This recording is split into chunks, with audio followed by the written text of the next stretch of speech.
श्री हनुमते नमः। आप सभी का हमारे YouTube चैनल पर हार्दिक स्वागत है। आज मंगलवार के दिन आइए सुने हनुमान जी की पौराणिक कथाएं। तो प्रेम से बोलें हनुमान जी महाराज की जय हो। कथा के अनुसार एक समय की बात है, एक नगर में एक वृद्धा रहती थी।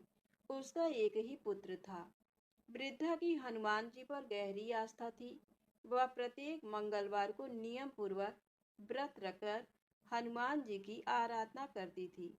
एक बार हनुमान जी ने अपनी भक्तिनी उस वृद्ध महिला की श्रद्धा का परीक्षण करने का विचार किया।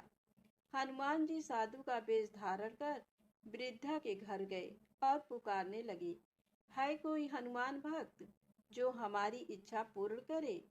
आवाज उस वृद्धा के कान में पड़ी। पुकार सुन वृद्धा जल्दी से बाहर आई और साधु को प्रणाम कर बोली, आज्ञा महाराज। हनुमान वेशधारी साधु बोले, मैं भूखा हूँ, भोजन करूँगा, तुम थोड़ी सी जमीन लीप दो। वृद्धा दुविधा में पड़ गई।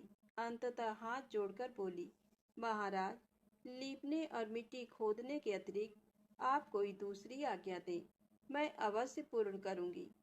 साधु ने 3 बार प्रतिज्ञा कराने के पश्चात कहा, तू अपने बेटे को बुला, मैं उसकी पीठ पर आग जलाकर भोजन बनाऊंगा। ये सुनकर वृद्धा घबरा गई, परंतु वह प्रतिज्ञाबद्ध थी। उसने अपने पुत्र को बुलाकर साधु को सौंप दिया। साधु वेशधारी हनुमान जी ने वृद्धा के हाथों से ही उसके पुत्र को पेट के बल लिटवाया और उसकी पीठ पर आग जलवाई।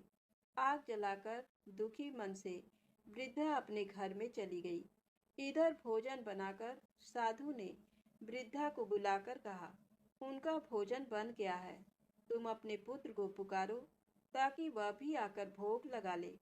इस पर वृद्धा बोली, उसका नाम लेकर मुझे और कष्ट ना दें।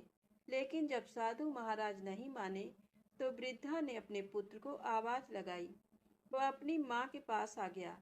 अपने पुत्र को जीवित देख वृद्धा को बहुत आश्चर्य हुआ और वह साधु के चरणों में गिर पड़ी।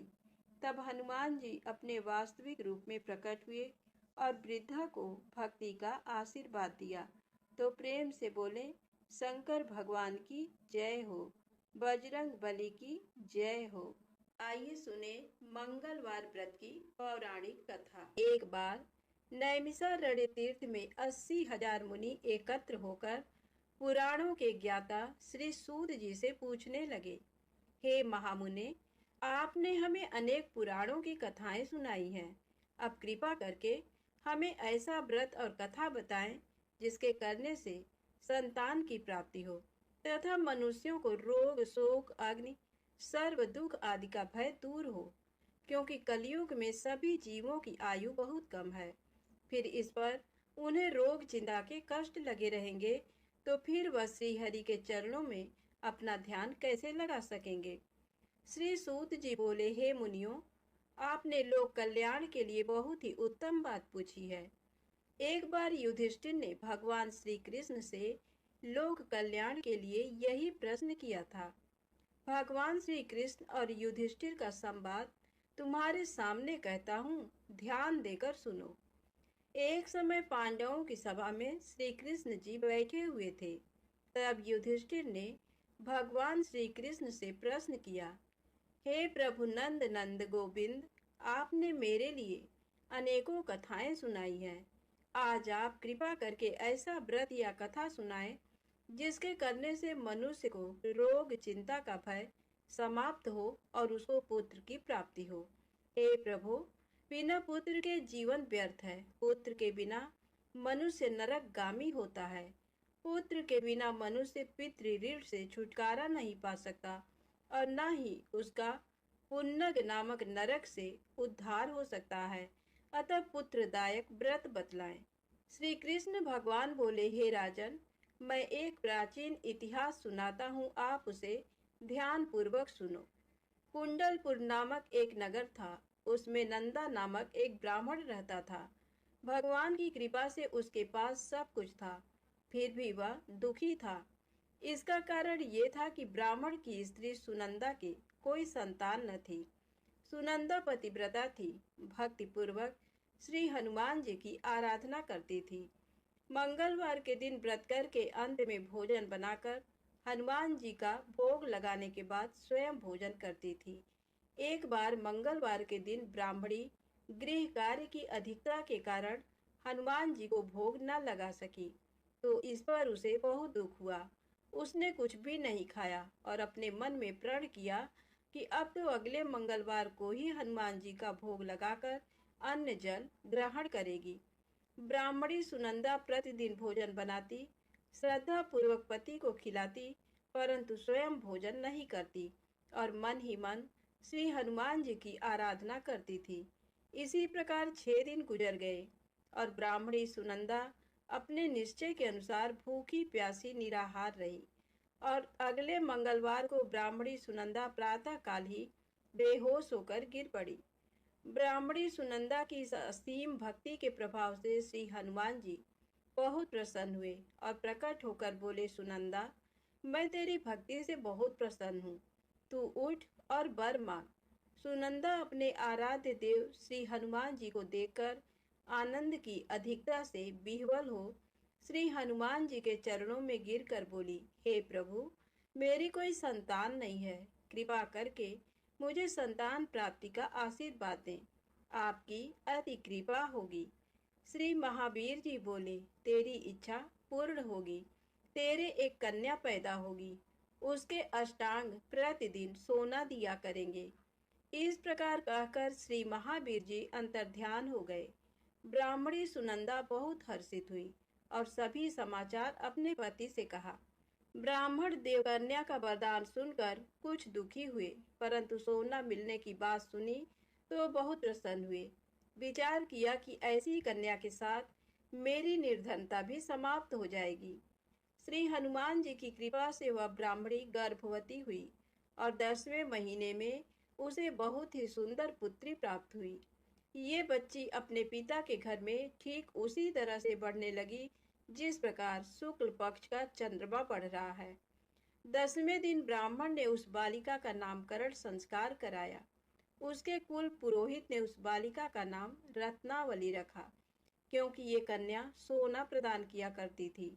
इस कन्या ने पूर्व जन्म में बड़े ही विधान से मंगल देव का व्रत किया था। रत्नावली का अष्टांग बहुत सा सोना देता था। उस सोने से नंदा ब्राह्मण बहुत ही धनवान हो गया। अब ब्राह्मणी भी बहुत अभिमान करने लगी थी।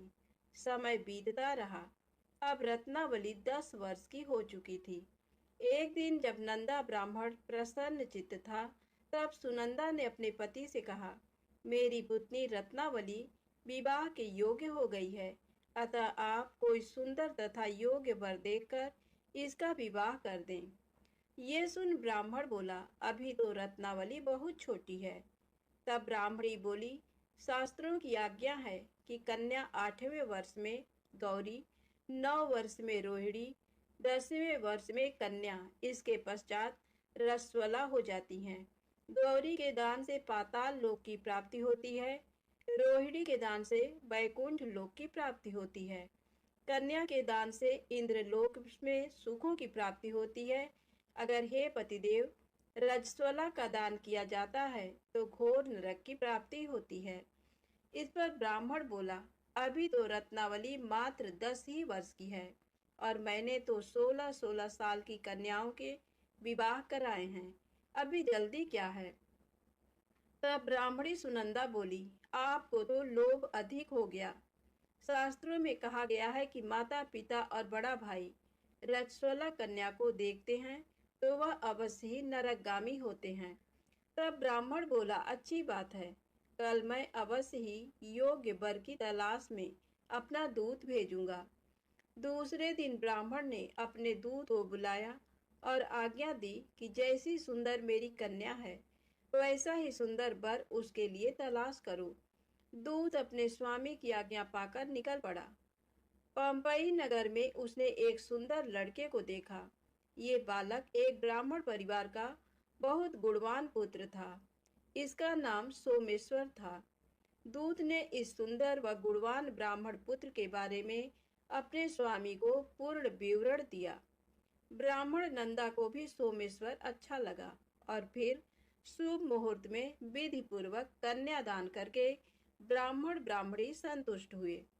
परंतु ब्राह्मण के मन में लोभ समाया हुआ था। उसने कन्यादान तो कर दिया, पर वह बहुत खिन्न भी था। उसने विचार किया कि रत्नावली तो अब चली जाएगी और मुझे इससे जो सोना मिलता था वह अब नहीं मिलेगा।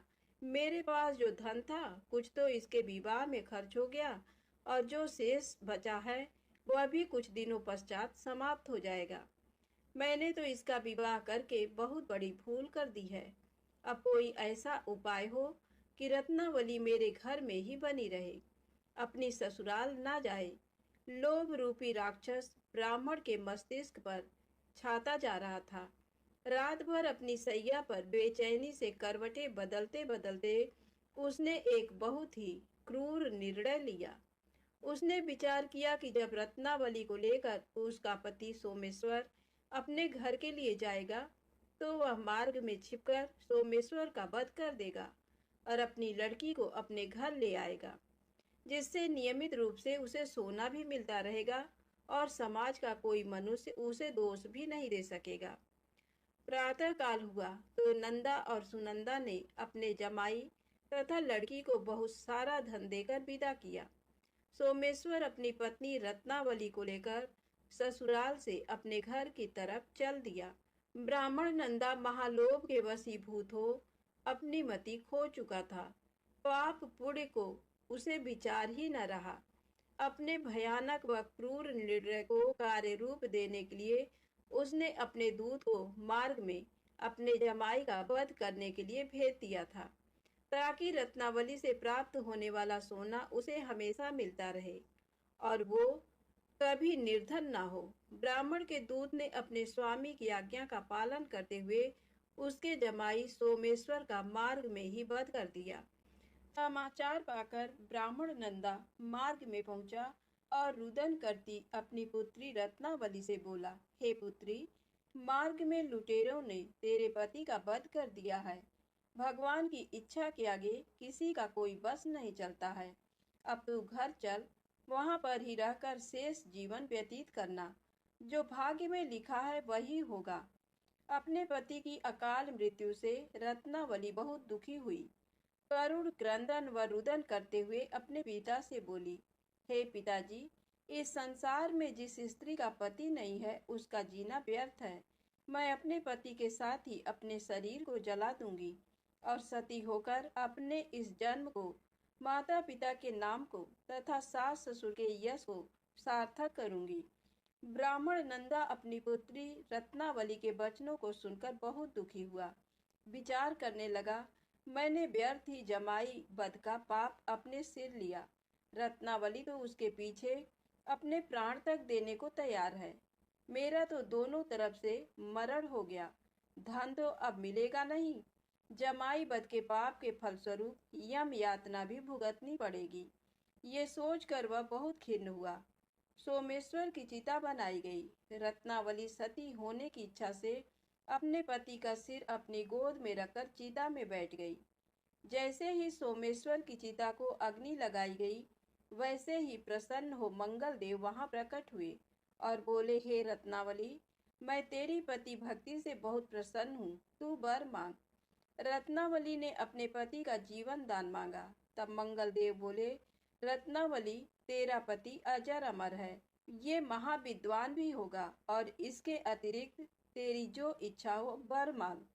तब रत्नावली बोली, हे ग्रहों के स्वामी, यदि आप मुझ पर प्रसन्न हैं तो मुझे ये वरदान दीजिए कि जो भी मनुष्य मंगलवार के दिन प्रातःकाल लाल पुष्प लाल चंदन से पूजा करके आपका स्मरण करे, उसको रोग व्याधि ना हो, स्वजनों का कभी वियोग ना हो, सर्प अग्नि तथा शत्रुओं का भय ना रहे।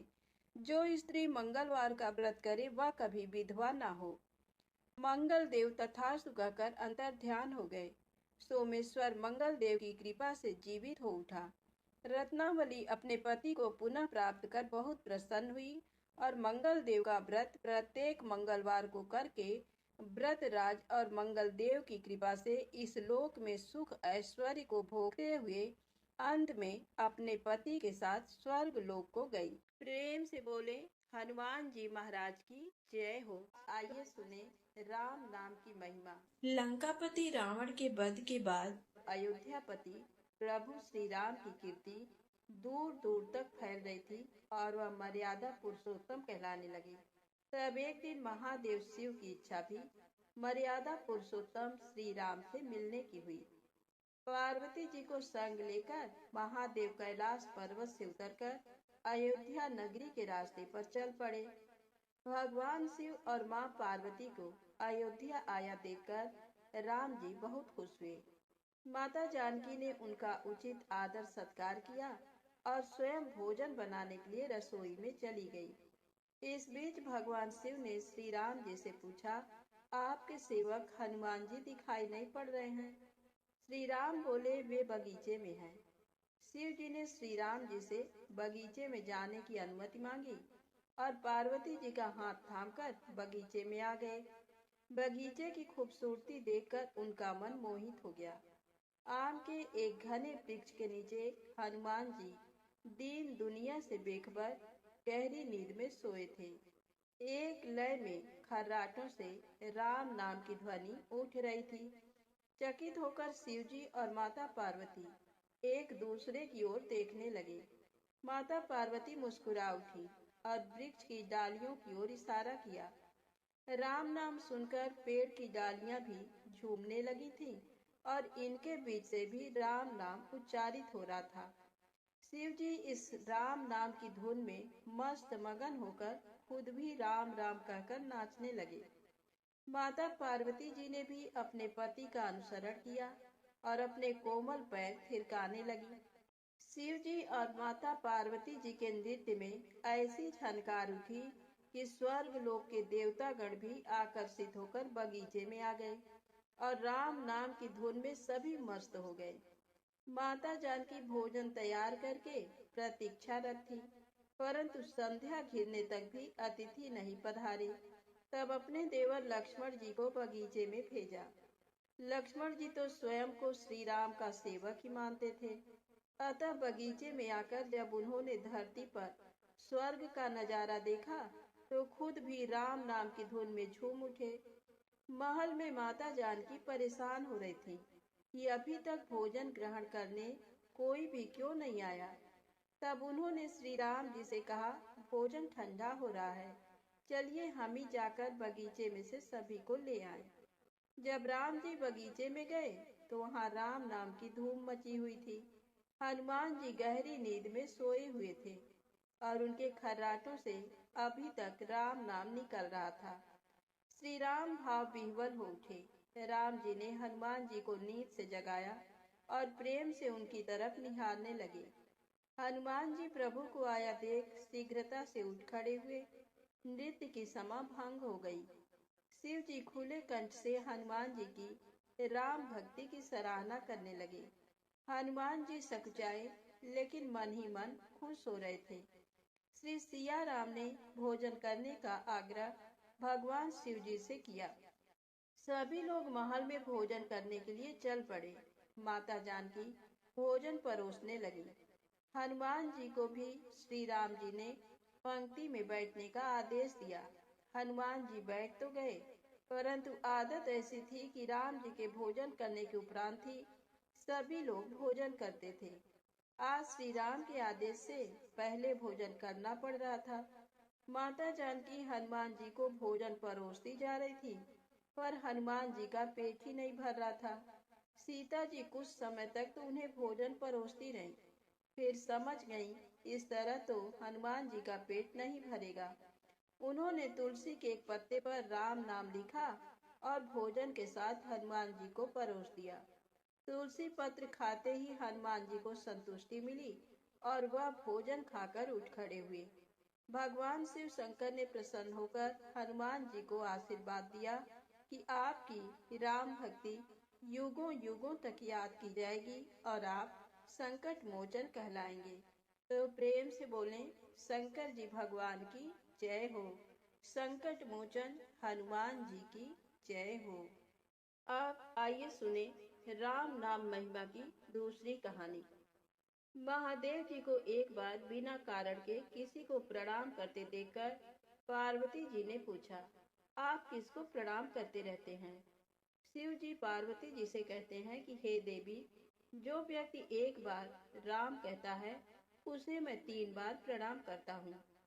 पार्वती जी ने एक बार शिव जी से पूछा, आप स्मशान में क्यों जाते हैं और ये चिता की भस्म शरीर पर क्यों लगाते हैं? उसी समय शिव जी पार्वती जी को शमशान ले गए। वहां एक शव अंतिम संस्कार के लिए लाया गया।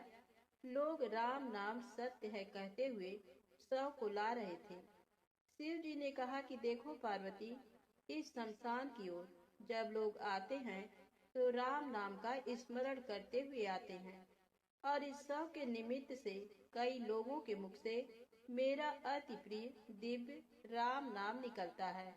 उसी को सुनने में शमशान में आता हूँ और इतने लोगों के मुख से राम नाम का जप करवाने में निमित्त बनने वाले इस शव का मैं सम्मान करता हूँ, प्रणाम करता हूँ और अग्नि में जलने के बाद उसकी भस्म को अपने शरीर पर लगा लेता हूँ। राम नाम बुलवाने वाले के प्रति मुझे अगाध प्रेम रहता है। एक बार शिव जी कैलाश पर पहुँचे और पार्वती जी से भोजन मांगा।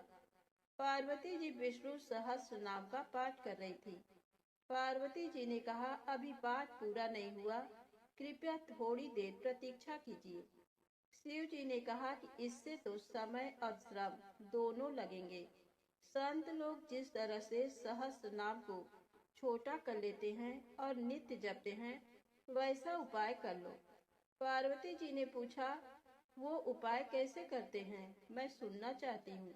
तब शिव जी ने बताया, केवल एक बार राम कह लो, तुम्हें सहस्त्र नाम भगवान के 1000 नाम लेने का फल मिल जाएगा। एक राम नाम 1000 दिव्य नामों के समान है। पार्वती जी ने वैसा ही किया। भगवान बोले, श्री राम राम रामेति रमे रामे मनोरमे सहस्र नाम तत्तुल्यम राम नाम वरानने। ये राम नाम सभी आपदाओं को हरने वाला, सभी संपदाओं को देने वाला दाता है। सारे संसार को विश्राम शांति प्रदान करने वाला है। इसीलिए मैं इसे बार बार प्रणाम करता हूँ। भवसागर के सभी समस्याओं और दुख के बीजों को भूंज के रख देने वाला, समूल नष्ट कर देने वाला, सुख संपत्तियों को अर्जित करने वाला, यमदूतों को भगाने वाला केवल राम नाम का गर्जन जप है। प्रयास पूर्वक स्वयं भी राम नाम जपते रहना चाहिए और दूसरों को भी प्रेरित करके राम नाम जपवाना चाहिए। इससे अपना और दूसरों का तुरंत कल्याण हो जाता है। यही सबसे सुलभ और अचूक उपाय है। इसीलिए हमारे देश में प्रणाम राम राम कहकर किया जाता है। आप आइए सुने बिल्व वृक्ष की महिमा। एक बार नारद जी ने भगवान भोलेनाथ की स्तुति कर पूछा, प्रभु, आपको प्रसन्न करने के लिए सबसे उत्तम और सुलभ साधन क्या है? हे त्रिलोकीनाथ, आप तो निर्विकार और निष्काम हैं। आप सहज ही प्रसन्न हो जाते हैं। फिर भी मेरी जानने की इच्छा है कि आपको क्या प्रिय है। शिव जी बोले, नारद जी, वैसे तो मुझे भक्त के भाव सबसे प्रिय हैं। फिर भी आपने पूछा है तो बताता हूँ। मुझे जल के साथ साथ बिल्व पत्र बहुत प्रिय हैं। जो अखंड बिल्व पत्र मुझे श्रद्धा से अर्पित करते हैं, मैं उन्हें अपने लोक में स्थान देता हूँ। नारद जी भगवान शंकर और माता पार्वती की वंदना कर अपने लोक को चले गए। उनके जाने के पश्चात पार्वती जी ने शिव जी से पूछा, हे प्रभु, मेरी ये जानने की बड़ी उत्कट इच्छा हो रही है कि आपको बिल्व पत्र इतने प्रिय क्यों हैं। कृपा करके मेरी जिज्ञासा शांत करें। शिव जी बोले, हे शिवे, बिल्व के पत्ते मेरी जटा के समान हैं।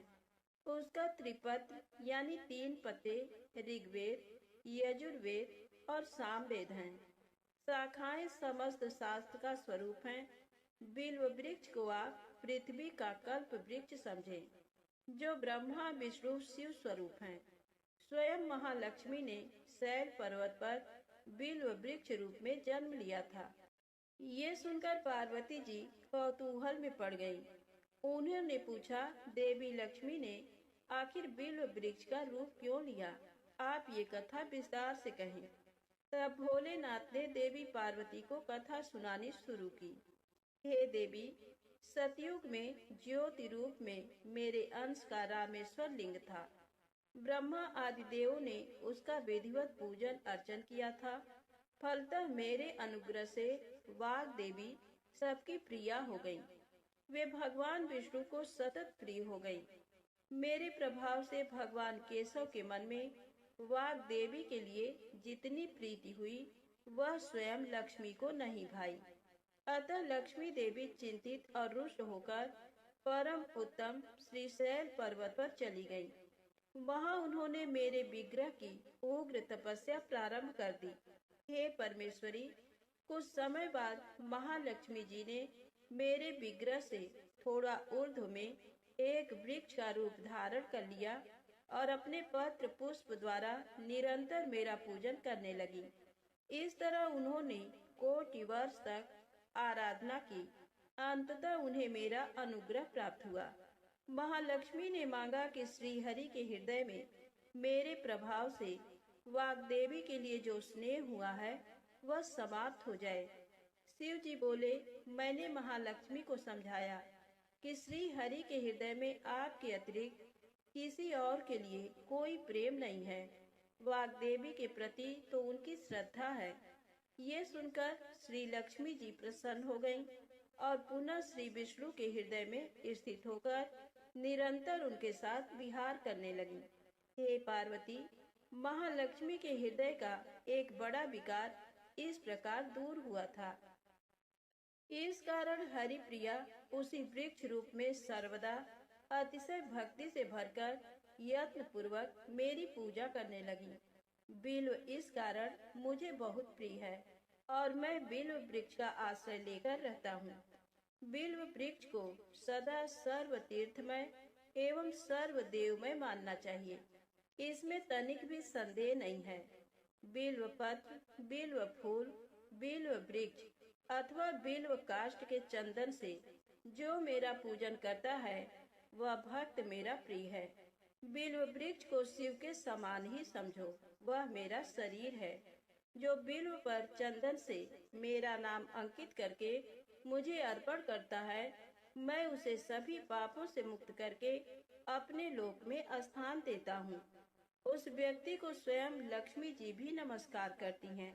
जो बिल्व मूल में प्राण छोड़ता है उसको रुद्र देह प्राप्त होता है। तो प्रेम से बोले, विष्णु भगवान माता लक्ष्मी की जय हो। शंकर भगवान माँ गौरी माता की जय हो। अब आइए सुने मंगलवार को सुनी जाने वाली मंगला गौरी माता की पौराणिक कथा। कुरु देश में श्रुतकीर्ति नामक एक विद्वान कीर्तिशाली, शत्रुओं का नाश करने वाला, 64 कलाओं का ज्ञाता तथा धनुर्विद्या में कुशल राजा हुआ था। पुत्र के अतिरिक्त अन्य सभी शुभ चीजें उस राजा के पास थी। अतः वह राजा संतान के विषय में अत्यंत चिंतित हुआ और जब ध्यान पूर्वक देवी की आराधना करने लगा, तब उसकी कठोर तपस्या से देवी प्रसन्न हो गईं और उससे ये वचन बोली, हे सुब्रत, वर मांगो। श्रुतकीर्ति बोला, हे देवी, यदि आप मुझ पर प्रसन्न हैं तो मुझे सुंदर पुत्र दीजिए। हे देवी, आपकी कृपा से अन्य किसी भी वस्तु का अभाव नहीं है। उसका ये वचन सुनकर पवित्र मुस्कान वाली देवी ने कहा, हे राजन, तुमने अत्यंत दुर्लभ वर मांगा है, फिर भी कृपावश मैं तुम्हें अवश्य दूंगी। किंतु हे राजेंद्र, सुनिए, यदि परम गुणी पुत्र चाहते हो तो वह केवल 16 वर्ष तक जीवित रहेगा, और यदि रूप तथा विद्या से विहीन पुत्र चाहते हो तो दीर्घजीवी होगा। देवी का ये वचन सुनकर राजा चिंतित हो उठा और पुनः अपनी पत्नी से परामर्श करके उसने गुणवान तथा सभी शुभ लक्षणों से संपन्न 16 वर्ष की आयु वाला पुत्र मांगा। तब देवी ने भक्ति संपन्न राजा से कहा, हे नृपनंदन, मेरे मंदिर के द्वार पर आम का वृक्ष है, उसका एक फल लाकर मेरी आज्ञा से अपनी भार्या को उसे भक्षण करने हेतु प्रदान करो, जिससे वह शीघ्र ही गर्भ धारण करेगी, इसमें संदेह नहीं है। प्रसन्न होकर राजा ने वैसा ही किया और उसकी पत्नी ने गर्भ धारण कर लिया। 10वें महीने में उसने देव तुल्य सुंदर पुत्र को जन्म दिया। तब हर्ष तथा शोक से युक्त राजा ने बालक का जात कर्म आदि संस्कार किया और शिव का स्मरण करते हुए उसका नाम चिरायु रखा। इसके बाद पुत्र के 16 वर्ष के होने पर पत्नी सहित राजा चिंता में पड़ गए और वे विचार करने लगे कि ये पुत्र बड़े कष्ट से प्राप्त हुआ है और मैं इसकी दुखद मृत्यु अपने ही सामने कैसे देख सकूंगा। ऐसा विचार करके राजा ने पुत्र को उसके मामा के साथ काशी भेज दिया। प्रस्थान के समय राजा की पत्नी ने अपने भाई से कहा कि कार्पटिक का वेश धारण करके आप मेरे पुत्र को काशी ले जाइए। मैंने भगवान मृत्युंजय से पूर्व में पुत्र के लिए प्रार्थना की थी और कहा था कि हे विश्वेश, आप जगतपति की यात्रा के लिए मैं उस पुत्र को अवश्य भेजूंगी। अतः आप मेरे पुत्र को आज ही ले जाइए और सावधानी पूर्वक इसकी रक्षा कीजिएगा। अपनी बहन की ये बात सुनकर भांजे के साथ वो चल पड़ा। कई दिनों तक चलते चलते वह आनंद नामक नगर में पहुंचा। वहां सभी प्रकार की समृद्धियों से संपन्न वीरसेन नाम वाला राजा रहता था। उस राजा की एक सर्वलक्षण संपन्न युवावस्था प्राप्त मनोहर तथा रूप लावण्यमयी मंगला गौरी नामक कन्या थी। सभी उपमानों को तुच्छ करके सौंदर्य अभिवृद्धि को प्राप्त वह कन्या किसी समय सखियों के साथ नगर के उपवन में क्रीड़ा करने के लिए गई हुई थी। उसी समय वह चिरायु तथा उसका मामा वे दोनों भी वहां पहुंच गए और उन कन्याओं को देखने की लालसा से वहीं विश्राम करने लगे।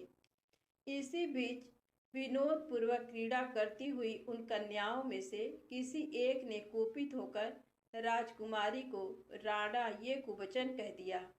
तब उस अशुभ वचन को सुनकर राजकुमारी ने कहा, तुम अनुचित बात क्यों बोल रही हो? मेरे कुल में तो इस प्रकार की कोई नहीं है। मंगला गौरी की कृपा से तथा उनके व्रत के प्रभाव से विवाह के समय जिसके सर पर मेरे हाथ से अक्षत पड़ेंगे, हे सखी, वह यदि अल्प आयु वाला होगा तो भी चिरंजीवी हो जाएगा। इसके बाद वह सभी कन्याएं अपने अपने घर चली गईं। उसी दिन राजकुमारी का विवाह था। बाहलीक देश के दृढ़धर्मा नामक राजा के सुकेतु नाम वाले पुत्र के साथ उसका विवाह निश्चित किया गया था। वह सुकेतु विद्याहीन, कुरूप तथा बहरा था। तब सुकेतु के साथ आए हुए उन लोगों ने विचार किया कि इस समय कोई दूसरा श्रेष्ठ वर ले जाना चाहिए और विवाह संपन्न हो जाने के बाद वहां सुकेतु पहुंच जाए। उन लोगों ने चिरायु के मामा के पास जाकर याचना की कि आप इस बालक को हमें दे दीजिए, जिससे हमारा कार्य सिद्ध हो जाए। इस पृथ्वी पर परोपकार के समान दूसरा कोई धर्म नहीं है। उनकी बात सुनकर चिरायु का मामा मन ही मन बहुत प्रसन्न हुआ, क्योंकि इसने उपवन में पहले ही कन्या मंगला गौरी की बात सुन ली थी। फिर भी उसने एक बार कहा कि आप लोग इसे किस लिए मांग रहे हैं? कार्य की सिद्धि हेतु वस्त्र, अलंकार आदि मांगे जाते हैं, वर तो कहीं भी नहीं मांगा जाता। तथापि आप लोगों का सम्मान रखने के लिए मैं इसे दे रहा हूँ। इसके बाद चिरायु को वहां ले जाकर उन लोगों ने विवाह संपन्न कराया। सप्तपदी आदि के हो जाने पर रात्रि में शिव पार्वती की प्रतिमा के समक्ष उस चिरायु ने हर्ष युक्त होकर मंगला गौरी के साथ शयन किया। उसी दिन चिरायु के 16 वर्ष पूर्ण हो चुके थे और अर्धरात्रि में साक्षात्कार सर्प रूप में वहां आ गया। इसी बीच संयोगवश राजकुमारी जाग गई। उसने उस महासर्प को वहां देखा और वह भय से व्याकुल होकर कांपने लगी। तभी उस कन्या ने धैर्य धारण 16 उपचारों से सर्प की पूजा की और पीने के लिए उसे दूध दिया। उसने दीनता भरी वाणी में उस सर्प की प्रार्थना तथा स्तुति की। मंगला गौरी प्रार्थना करने लगी कि मैं उत्तम व्रत को करूंगी जिससे मेरे पति जीवित रहें। ये जिस तरह से चिरकाल तक जीवित रहें, आप वैसा कीजिए। इतने में सर्प वहां स्थित एक कमंडल में प्रवेश कर गया और उस मंगला गौरी ने अपनी कंचुकी से उस कमंडल का मुंह बांध दिया। इसी बीच उसका पति अंगड़ाई लेकर जाग गया और अपनी पत्नी से बोला, हे प्रिय, मुझे भूख लगी है। तब वह अपनी माता के पास जाकर खीर, लड्डू आदि ले आई और उसके द्वारा दिए भोज्य पदार्थ को उसने प्रसन्न मन होकर खाया। भोजन के पश्चात हाथ धोते समय उसके हाथ से अंगूठी गिर पड़ी। तांबूल खाकर वह पुनः सो गया। इसके बाद मंगला गौरी कमंडल को फेंकने के लिए जाने लगी। विधि की कैसी गति है कि उस कमंडल में से बाहर की ओर जगमग करती हुई हार कांति को देखकर वह आश्चर्यचकित हो गई। घट में स्थित उस हार को उसने अपने कंठ में धारण कर लिया। इसके बाद कुछ रात शेष रहते ही चिरायु का मामा आकर उसे ले गया। इसके बाद वर पक्ष के लोग सुकेतु को वहां ले आए। उसे देख मंगला गौरी ने कहा कि ये मेरा पति नहीं है। तब उन सभी ने उससे कहा, हे सुबे, तुम ये क्या बोल रही हो? यहाँ तुम्हारा कोई परिचायक हो तो उसे हम लोगों को बताओ। मंगला गौरी बोली, जिसने रात्रि में 9 रत्नों से बनी अंगूठी दी है, उसकी अंगुली में इसे डालकर परिचायक निशानी देख लें। मेरे पति ने रात्रि में मुझे जो हार दिया था उसके रत्नों का समुदाय कैसा है, इस बात को ये बताएं। ये तो कोई अन्य ही है। इसके अतिरिक्त रात्रि में आम सींचते समय उनका पैर कुमकुम से लिप्त हो गया था। वह मेरी जांघ पर अब भी विद्यमान है। उसे आप लोग शीघ्र देख लें। साथ ही रात में परस्पर भाषण तथा भोजन आदि जो कुछ किया गया था उसे भी ये बता दें, तब ये निश्चय ही मेरे पति हैं।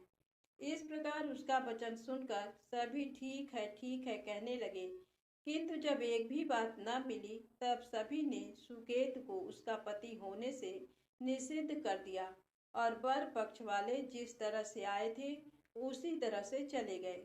उसके बाद अपने वंश को बढ़ाने वाले महान यश से संपन्न तथा परम मनस्वी मंगला गौरी के पिता ने अन्न पान आदि का सत्र चलाया।